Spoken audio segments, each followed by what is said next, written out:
Hi, my name is Kelsey Brown. I'm the Communication Strategist for University Library, and I'm here with yet another amazing faculty for our bibliography, Dr. Gaithri Fernando. Thank you for joining us. Hi, thanks for inviting me. Thank you for coming. So I have a few questions to get us through our interview, and just start off basic. Tell me a little bit about yourself, like where you went to college, where you grew up, what got you into this field that you're in, all that good stuff. Sure. My name is Gaithri Fernando, and I'm originally from Sri Lanka. So I grew up there until about the age of 2021. It was so long ago now, I don't remember. I had to leave because the man I was married to is an ethnic minority, and they were killing those people back in Sri Lanka at the time. There was a civil war, and so we fled to Canada, and I finished my undergraduate degree there at the University of Toronto in Trinity College, and then I went to Yale, and my discipline was actually English literature. So that was my first love. My mother is an English professor. But while there, I've always wanted to do something about the situation in Sri Lanka, and I thought the best way to do that was through psychology. So I stopped my PhD in English, and I left Yale. I went back to undergraduate and took a bunch of psychology courses at UCLA. And then I continued my degree in clinical psychology and got my PhD at actually a Fuller Theological Seminary. So I also have a master's in not only in English, but also in religious studies. What a interesting journey to get you to psychology. I'm telling you, I tell my students all the time, don't worry about your current trajectory. If you follow your passion and you work hard and you just make the decisions that need to get made to get where you're going, there is a good chance that you'll end up where you want to be. Because I've always been interested in psychology, even in school. Sometimes have to take circuitous paths to get where you want to go. But like I say, if you have the will and the strength, of course, for our students, they need the resources as well. I come from a privileged family, so my circuitous route may have landed me in a good place. But for our students, we really need those supports around them if they're going to take those different routes. Switching gears a little bit and talking about the research that you have in our bibliography, can you tell us a little bit about that research and what prompted that research journey? Sure. So the particular one you're referring to, I believe, is the subjective well-being scale. And that actually arose from a class on assessment. And I had a student in that class, Priscilla Louie, who was interested in studying subjective well-being. And I told her at the time, don't even go there. There's a ton of well-being scales. So I told her, probably there's not a lot that you can add. And she knew that I was very much into culture and cultural differences. And she said, but they don't really assess cultural aspects of well-being. So I said, okay, give it a shot. And so this was at the undergraduate level. And she came up with a great scale that I then helped her to hone and make a little more relevant and increase reliability and validity. And then she took that research when she got into an MA program, which she did at Cal State LA as well. And then she then got into a PhD program. And now she is actually a faculty member at Southern Methodist University. And all the time she kept working on this scale.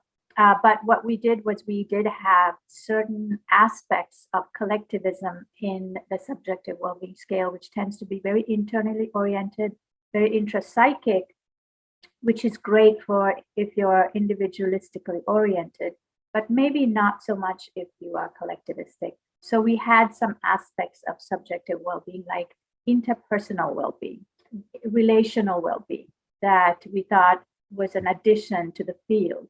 And indeed, finally, we were able to get it published. And so now we get quite a few requests for the scale, mostly from people in collectivistic countries. No one has asked, as far as I know, no one has asked for our scale here in the United States. This is the beef that I have with assessments conducted here in the United States. They do the good work, they do the background work here in terms of the qualitative stuff, which has usually been done in the 1950s and 60s. So we need to update that anyway. but they did do the qualitative work initially to ask people, what do you think well-being is? And how, when you think of this, how happy do you feel? Or when you think of happiness, what comes to mind? They did that work here. But again, given that this is an individualistic culture, probably the things that are elicited for us here are things like personal achievement and things that are internal and intrapsychic for us. They then take that scale and they go to Africa and use the same items, but they haven't necessarily done the qualitative work to ask those same questions, because that's a lot of work. And so instead, they'll go to Zambia or Zimbabwe or Ethiopia and ask the same questions. They trek to all these different places, but it's always with that scale, with the same items. And so they validate it with these people, but I don't think that that's really the full-on assessment, right? The full-on validity if you don't do the qualitative work. As you may know, there are now even countries where, in addition to GDP, they assess GWB, greater well-being or global well-being or general well-being. That's exciting, though, that you're making small steps to create big change. It's got to start somewhere. Absolutely. And I think the scale does allow for me to do the bigger types of research that I'm interested in, which is actually to change the language that we use for cultures. So right now, if you still do a search on culture, you're going to get terms like Eastern and Western cultures, which is such an arcane, makes no sense, random way to think about cultures, because it assumes a central spot in the universe, which in the past used to be the United Kingdom. So they were the colonizers and they were the center of the universe. And west of that was Western cultures, east of that was Eastern cultures. We know that there is no such thing as the center of the universe, except in our own minds. And so I've been trying to get the field to move to a more descriptive way to refer to cultures based on two dimensions of power and the orientation of the self. And so using the subjective well-being scale, we can say that this scale has these properties in high power individualistic cultures, which are like in the United States, Great Britain, New Zealand, Australia, the places where most of psychological research gets done. And it has different properties, perhaps, in low power collectivistic cultures like Sri Lanka or India. And then we do have, high power collectivistic cultures like Japan, where the scale might have different properties. And so Japan and India and Sri Lanka are all Eastern cultures, but might have very different ways of approaching the world based on their perception of power and then the orientation of the self. So the scale allows me then to try and push this agenda that I have of referring to cultures really in ways that are more descriptive than some strange geographic criterion that makes no sense today. If you think of how people now refer to cultures and countries with regard to economies, right? They have high income countries and low income. That is a descriptor.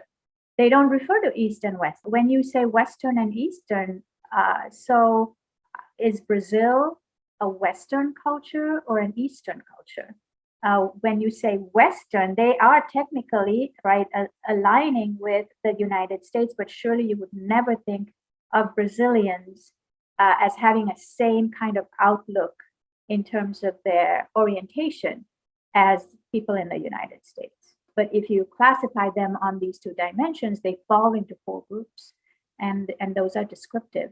And also, it is flexible because India, for example, might be a low power country today, but they are slowly gaining ground and might be a high power country in 5 years or even next year, right?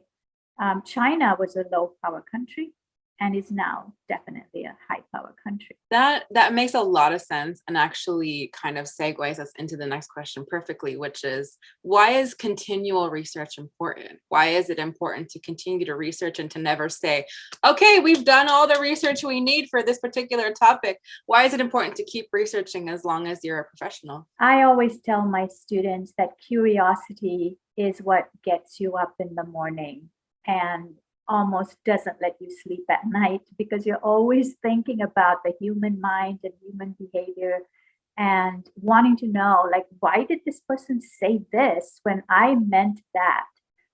So we have it at that individual level. Why didn't that person smile at me today when they always smile at me Monday through Thursday, but Fridays they don't smile? So we have this curiosity about human behavior, and I think that is an important thing to carry with you. All our students are researchers. If they ask questions about life and they want to find the answer, they are researchers. I just finished reading The Code Breaker by Isaacson, and it's about the Nobel Prize winner, right, Jennifer Doudna, who was interested in RNA when no one was interested in RNA except her and her mentor. And DNA was the sexy thing to research, but she was interested in RNA, which was like junk DNA at the time, right? But here she is now using this system called the CRISPR system, which I didn't know that viruses and bacteria battled each other for 3 billion years. I had just thought they were like these independent germs that attacked us. No, they attack each other. Her curiosity is what got her to where today we have a system for editing genes that is kind of scary, because it's not just for that one person, for that one person's life, but forever. You can now edit genes to make somebody perhaps taller, bigger, pain-free. Now, it's somewhat scary, but it's her work that has led us to this point. And it was her curiosity that got her there. And so for me, you never finish research. That's why we say that professors have a program of research, not a study. And every research study reveals new questions. So in all of our papers, we always suggest, here are the limitations of our study, and therefore here are some ways to move forward with our findings. Or here are our findings, and here are some policy implications or procedural implications. I always try and give some kind of practical use for our results, and then test those results, right? Test those policy changes. So that's another area of research to move forward.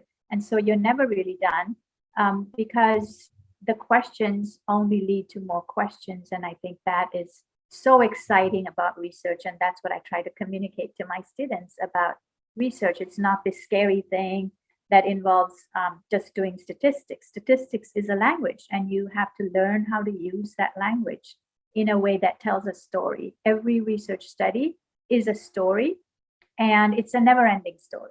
So you just go from one study to another, using statistics as a language to tell those stories. I'm so glad that you mentioned students in your answer, because it leads me to my last question for you, which is, what is your favorite part about teaching at Cal State LA specifically? Wow.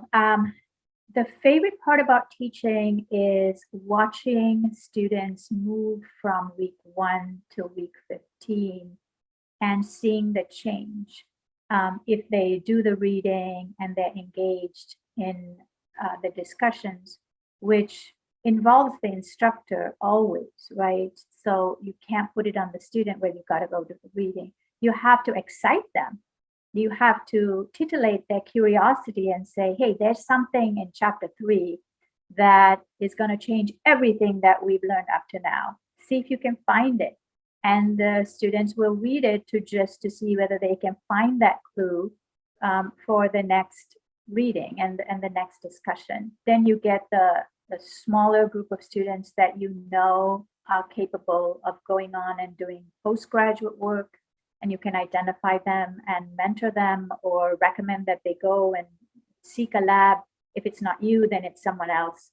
And watching them, like watching Priscilla in my class, right, Psych 431, go from this tiny little project that she did in a class, take it to her master's thesis, and then continue on with her PhD. And now she's a professor at a university, still continuing to do that work in subjective well-being. Watching that development and knowing that you had some part to play in that is very, very rewarding. I have also taught at highly privileged universities. The students there, like I said, are highly privileged. It doesn't take a lot to get them to where they need to go or want to go, because they already have so many resources around them. They have so many networks that all you're doing is just sort of pushing them gently along, and they fall where they need to go.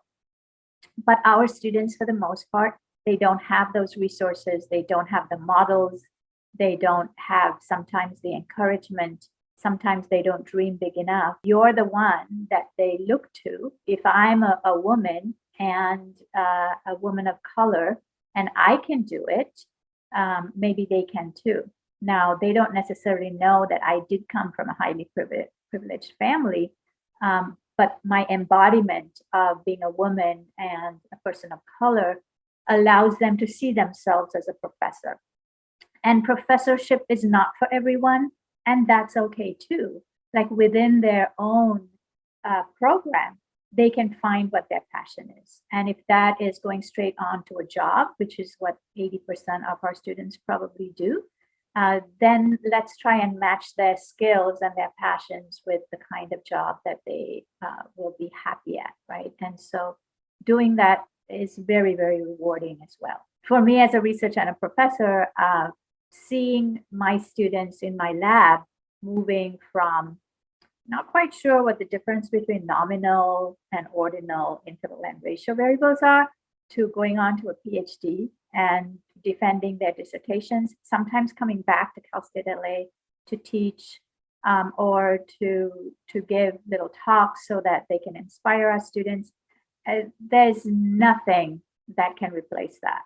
The joy of seeing your students move on, changing the face of psychology because they're asking different questions, because they're people of color, because they're minorities, because their embodiment and their experience of the world is different than those of highly privileged white male middle class students. The questions they ask really are important questions that then actually change the field of psychology from within. So it's not just here's the general idea about human behavior, and then here's a different perspective from a tiny group of people. No, you learn something about this group of people, like people in Sri Lanka, about sadness, about how one's will is broken. And when you translate that, it actually translates back to one's heart is broken, so that you can come back to the United States and look at sadness and loss as brokenheartedness, not just some internal feeling of sadness. So it informs the larger questions about behavior as well. And that to me is priceless.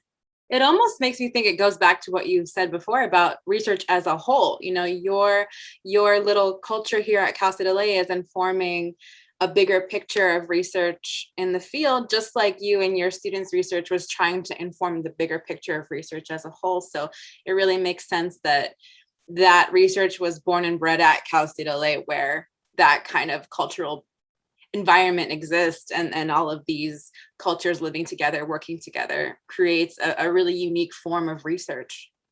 Absolutely. We do have very unique bodies of participants, if you will, right? So Latinx, first gen students, for the most part, tend to be majority women. And so what does life look like for them? What does life look like for their families? In the past, when we sent out these papers, the very first issue that comes up is this is not generalizable, because these are Latinx women who are first in their family to go to college. So we can only generalize to those kinds of people. But they never make those comments when it's white middle-class men.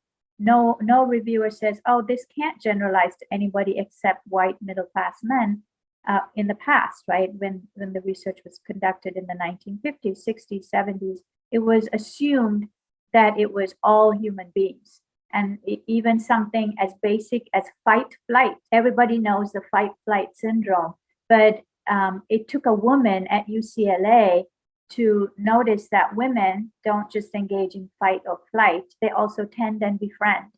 They reach out to significant others, and significant others reach out to them. That research would never have been done if not for somebody who embodied tend and befriend and said, wait, fight, flight, yeah, that's true. A sympathetic nervous system does work that way. But what about this aspect that if you only studied men, wouldn't necessarily emerge? Now, I think people are sitting up and taking note that these kinds of studies do speak to the larger human experience. And even though it's conducted with a unique population, there are things that we can learn about human behavior and experience that can be extrapolated to the larger community. Or at least ask the question, does this extrapolate to the larger community? Rather than simply dismissing it as, oh, it's not generalizable, so we can't publish in this journal. There have been some really inspiring papers that have been published in the field now about how specific psychological research has been in the past, how niche-like it has been, even though we pretend that this is the larger human experience. And so I wanted to throw it out there that there's this thing called weird research, which is, it's an acronym that stands for wealthy, educated, individualistic, rich democracies. And that's where most of the research is conducted. There are this group of researchers, Heinrich and Nozarian, that wrote a seminal paper 10 years ago on whether psychology is really weird. It's just weird research because there's this, a lot of the research comes from these highly privileged universities that have highly privileged students, and yet it's their behaviors that we are thought to be informing all behaviors. And at that time, 10 years ago, they said, oh, this is going to change the face of psychology. And we are still doing that kind of research. So for those of you listening, just to be aware that there are psychologists that are trying to change the weird research to not be so weird. I love that acronym. I know, me too. I love it. Just saying it's weird research. Absolutely. And they were in psychology, two of those researchers. And psychology didn't accept the paper that they did. They did this seminal work looking at all the research around the world and identifying weird research. So they had to move to anthropology for that paper to get accepted. And now one of them is in Harvard. I think the other one's at Yale. So they had to leave their own universities, their own departments to even get recognition for their work. And now, of course, they're very, very famous. Again, another lesson for our students, do the research that you're passionate about, you'll get recognized later.